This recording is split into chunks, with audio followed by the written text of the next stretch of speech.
love you. Ah! Hi guys! Wait lang ha. So, pa-stop muna natin to. So, good afternoon. So, good afternoon everyone. So, welcome to my channel. And tayo ngayon ay magla-live stream. So, today's video is gonna be our update sa ating mga ganap sa buhay. And today, this is our day 7 dito ng June. So, tomorrow will be our flight papuntang Cebu. And that's why nag-vlog ako para at least ready ako sa mga kaganap. And as of now, hindi pa ako nakakapaghanda kasi mamaya ang aking flight ng 12. Mamaya ang flight ko ng madaling araw, which is 3 AM. And so, iniisip ko kung ano mga ilalagay ko sa aking maleta since maaga pa naman. And just nakapag-check-in na ako kagabi pa lang para at least hindi na ako mahasel pagdating doon sa airport. So, dahil medyo kinakabahan ako guys dahil so this is my first time out of town na ganap. Kaya niya wala pa yung dalawa kong kasama, wala sila Jessica, Bebang, tsaka si Jeko, tsaka sila Kevin. So, yun. So, but before that, gusto ko lang din magpasalamat sa ating nagbigay ng ticket, si Ate Roxanne Frani. Kaya nakausap ko siya and sabi niya, chat siya sa akin update since mamaya na daw yung flight ko. Sabi ko, thank you so much po Ate Roxanne. Actually, hindi talaga ako ma-showing tao, like yung parang emotion na tao, no? Pero sa message talagang sobrang pasasalamat ko sa kanya dahil hindi ko alam kung ano sasabihin ko. Sabi talaga maraming salamat talaga kay Ate Roxanne. Yun lang, at paulit-ulit. So hindi lang yun, nagbigay din siya ng pocket money, kaya natuwa din ako. Pero ayun, syempre hindi naman natin naabusuin si Ate Roxanne. So huwag na tayo abusuin yung mga taong gano'n. Pero yun nga, sabi ko maraming salamat po Ate Roxanne for this wonderful treat. Kasi sabi niya mag-enjoy daw at mag-relax. So sabi ko nga din naman talagang totoo naman talaga kailangan ko ng banayad na kapaligiran. So feeling ko Cebu ang makikita ko. So ayun. And as of now, hindi pa ako nakakapaglagay ng gamit sa akin. So magagamit na naman ulit kita. At sa mga susunod pa, yan. Thank you. So, let's start kasi ako mag-i-empake ako. But before that, actually kanina, babasa ako ng mga vlogs, mga comments sa vlogs ko. Yeah, I'm actually reading some comments din naman. Kahit hindi ako nag-read, babasa ako for some feedbacks and also mga ideas, gano'n. Natutuwa lang ako kasi may mga tao din pala nagsasabi sa akin, you know, something boring daw ng video, ganyan. Actually, yes, I admit that. Naboring naman talaga akong tao. At hindi naman ako nakakatawa kapag ako lang mag-isa. But I don't want to be funny naman kasi. Sa totoo lang. Ayoko lang maging nakakatawa sa paningin ko kapag mag-isa. Kasi sabi ko sobrang awkward naman. Kasi hindi naman ako pinalaki talagang sobrang funny. Pero, but when I'm with the other BNPs naman, yes, it is. Pero, ayun nga, aminin ko naman talaga, hindi na talaga ako nakakatuwang tao. Sinasabi ko naman din kasi sa ibang mga viewers, like, if you don't like to watch this vlog, you can skip, or if you don't like my channel, huwag kayo mag-subscribe or block me na lang. So, ayun, but sometimes, may mga taong tawag neto, below the belt, so, therefore, may mga pagkakataong pinapatulan ko rin kasi sometimes, hindi naman nila alam mga pinagdadaanan. So, hindi ko kayo ginagaslight at the same time, hindi ko kayo minamanipulate at play victim, but in the reality kasi, gano'n naman talaga. So, that's it. And I don't want to, you know, mag-explain kasi sasabihin naman din explain na naman. So, yun lang naman. At ito pa pala yung iba kong gamit, pagdamit ko na sabi ko gagamitin ko kapag aalis ako. Ito yung bigay sa akin ng Jessica, dahil hindi ko pa nasusukot. And ito yung pagagamit ko siya. Fresh from Boracay. Ayun lang. And I don't want to, what do you call this? Please yung ibang tao na watch me or something na gano'n. Pero nakikinig din naman ako sa mga kanilang explanation, sa kanilang mga ideas. Actually, doon ko nakukuha yung mga ibang ideas na ginagawa ko videos. Then again, hindi naman tayo perfect na tao para at least hindi tayo magkamali sa isang araw. So ako, I admit, hindi ako perfect, hindi ako kind of person na talagang ideal for everyone. Like, yung pag sinabing pick, pag sinabing choosing person, iba yung magpipili. I am not that. Pero, I am happy that you guys are right there. Diyan pa rin kayo. So, yan. Ha?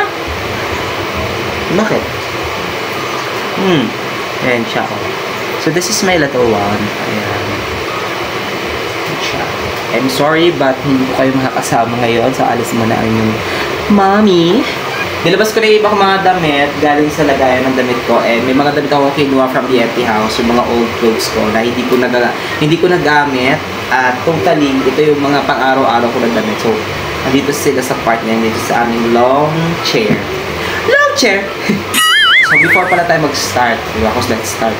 So, kanina lang, kahapon is medyo heavy yung rain and wala kaming tubig, guys. Update lang dito sa aming bahay. Yung mga damit namin dito, hindi pa natatanggal. And okay na yan siya. Mamaya is tatanggal na yan siya. So, bahay namin ngayon ay medyo messy. I don't want to introduce you guys because it's so messy. And yung bahay namin is medyo hindi pa siya tourable. Wala kami tour for 2 days. So, ngayon lang ako nakaligo ng matino kasi for the last time, puro half bath and wash lang ng katawan yung nangyayari sa akin. So, this time, may tubig na kami pero hindi ganun kalakas, sobrang hina. And yes, naligo na ako nung nagkaroon kami ng tubig. So, baka sabihin nyo, hindi ako naliligo. So, that's it. Na tayo mag-start ang ating ganap dahil mamaya na ang ating alis. So, kita-kits tayo mamaya sa airport. So, ito yung ating lagayan and hindi ko pa naayos yung ibang mga damit na ginamit ko. Actually, hindi ko siya ginamit. Ito, hindi ko ito ginamit. So, for sure, gagamitin ko ito siya doon sa event. Para wala pala akong event na pupuntahan. Pero, ayun lang. Ito, kasama yung ibang mga damit na kote. Pero na actually wear white dress or white shirt or any kinds of white unless kung hindi maputik yung skirt! So, basically, di ko alam kung saan part siya dito. Pero feeling ko, itong mga damit na to ay naka-bind with the other color na damit. Dahil, guys, sobrang hirap kayo mag-impact. Wala na kapag ilan lang yung galaw. Pero, for me, I think, kailangan ko magdala ng damit na for good for 1 week. Dahil, mahirap din kasi na magdala ng konting damit. Malay nung maubusan. So, kailangan ko ilagay in 1 week. Pero, sakto lang sa 7 kilos or hindi lalagpas ng 7 kilos din. Mayayari tayo, guys. So, therefore, kailangan ano yan? Kasi, ito yung mga nakalagay na sa maleta. And yes, yeah.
siya abot ng 7 kilos. And yeah, 20 inch lang kasi to. So,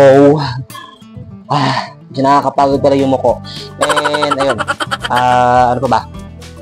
So, meron pa kayo bang bibit-bitin aside doon sa aking maleta, yung aking backpack. Nung ko ilalagay yung sapatos ko para at least hindi na siya maano sa bag sa maleta. So, nakatapat ako ngayon sa electric fan. Malinis sa electric fan namin, kala niyo. Ayan. So, kita-kits na lang tayo mamaya sa biyahe. And may alis na din ako. Dala ng oras pa ang flight at may pupuntahan pa akong friend. So, doon na lang ako mag-update para at least hindi naman siya kasi mainit tsaka maingay din yung kapitbahay namin. So, update ko na lang kayo guys mamaya. So,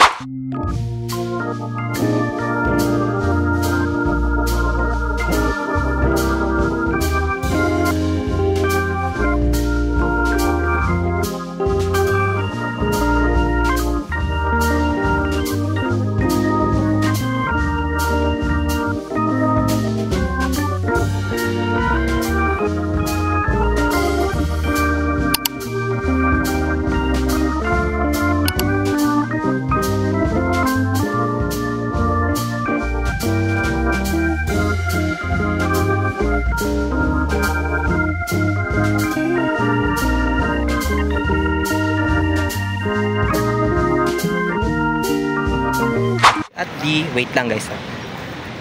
Terminal 2, tapos nakapag-check-in na kami, nakakuha na kami ng gamit, and yeah, got it. Yeah, wait na lang muna kasi mamaya pa pong alas 3 ang biyahe natin. And ang flight ko is 3:10 ng madaling araw. Yeah, so flight schedule 22 zone T, zone 3. Ito mga counter. So, zone 3. Whew.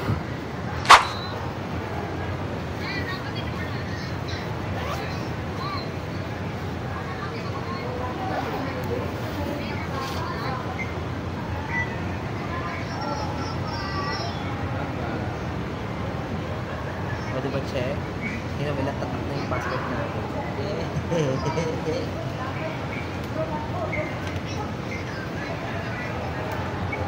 Pangalawa ako dito. Bye-bye. Sa namin na gusto na nakapagod. Ito yung binigay sa akin.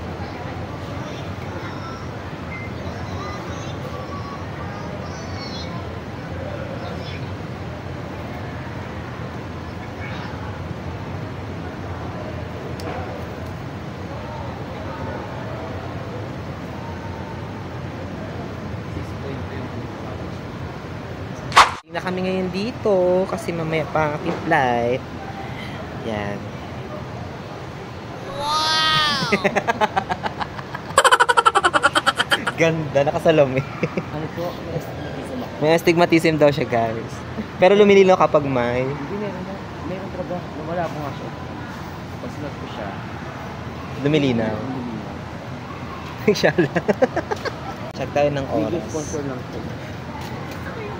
Mga bandang 10:30. Kapag kaya kami ng seat na to. Check mo yung seat nyo. Nandiyan yan nakalagay. Number seat. 60 siya eh. 6 ano e? 60, 67. O, magkatabi kayo. Kapag same kayo ng book, magkatabi kayo ng bid.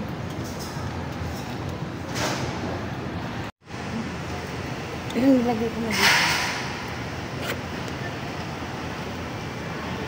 Kasi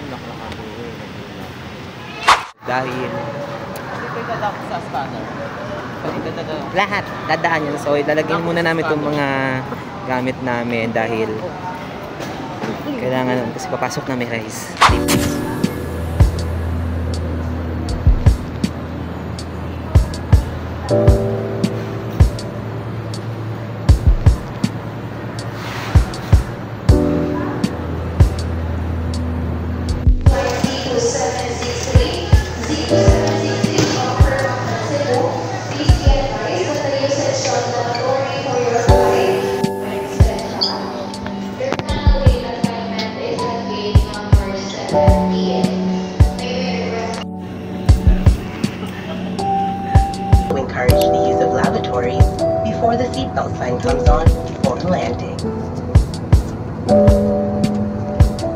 mapanatili ang kalinisan ng cabin, ang mga cabin crew ay mag-iikot.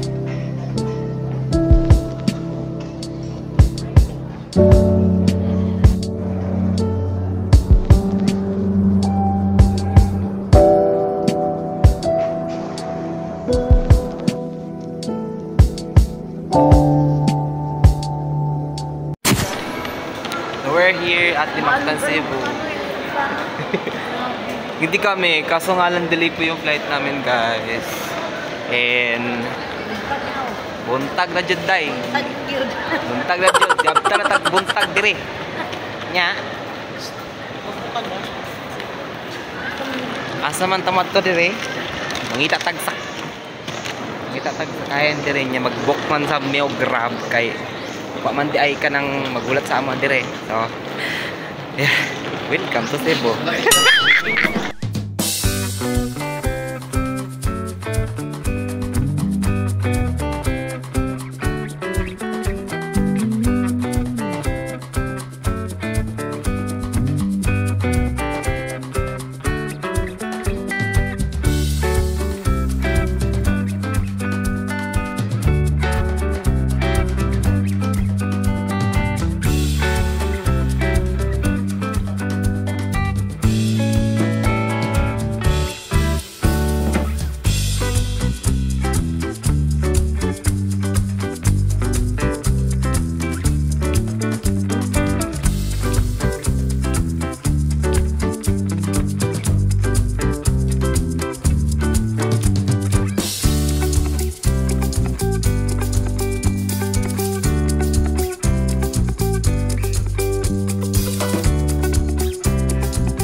Guys, and kanina pa talaga kami nakarating actually. Mga bandang 8 tayo nakarating doon, no? Tama ba? 8 tayo? Yes, 8. But yeah, sobrang init and natulog kami kanina. At kung may maririnig man kayo, tugudugdugdugdugdug. Ayan, malapit kasi kami dito sa ano, practice para sa fiesta here dito sa Tuburan. So walang hindi to hotel, wala kaming hotel na stayhan, wala kaming ano ba to, mga apartment na pintahan, mismong bahay po. So bali probinsya style ang eksena dito. And ayan, I kinda miss this life since dati used to, you know, used to kind of this life nung bata pa ako. Pero ngayon, since dahil nandito tayo, so enjoy tayo dito dahil probinsya. And ayan, nakaka-enjoy. So, ito ang unang day namin dito. Actually, ito na yung parang first day namin. Pero meron pa bukas. Hindi ko lang alam kung ano makaganapan. But now, papahinga muna kami. Kasi kulang yung tulog ko. Kasi nakatulog kami kanina. Kayo nakatulog kayo, ako hindi. So, delay yung flight ko. So, dapat nakaalis na ako ng 3, nakaalis na yung plane ng 3 ng 3:10, but unfortunately nakaalis ang plane ng mga 3:27 kasi nga delay. So nagtataka ako kung bakit hindi pa nagsisipasukan yung mga pasahero ng AirAsia. Yung pala pati yung piloto wala pa pala. So nagulat ako kasi ito, mag-alas 3 na dumating yung piloto. Sabi ko, ay delay. So ayun, nakarating tayo dito sa Cebu, dito sa Mactan Airport ng mga 5 na ng umaga. So delay siya na dapat 4. So pero okay lang naman kasi medyo 5 naman din kasi ang sakayan. So may mga sakayan dito na nagbubukas ng 5. So carry lang. And hindi pa pala dun sa mismong airport kasi sa Ayala Malls pa pala daw ang sakayan. So ayun lang naman guys. So tomorrow hindi ko alam kung anong ganap namin, pero I'll update you na lang din. So wala man ang outro to kasi ito ang ating street 1 week dito sa Cebu. So, let's us enjoy the moment. Naligo na din ako kasi nabasa ako ng ulan bago pumunta dito. Kasi nasa Cavite ako, bumiyaya ako. Paparanyake. Nabasa ako ng ulan. Ayan. Preparing ko, may marinig kayo nagtatambol. Preparing yan sila for fiesta. So, kanina din dumaan din kami dito. So, wala yung mga tao for fiesta. Kasi ang fiesta dito 12. O di show. Perfect. So, bye from now and I see you sa akin update bukas. So, see ya!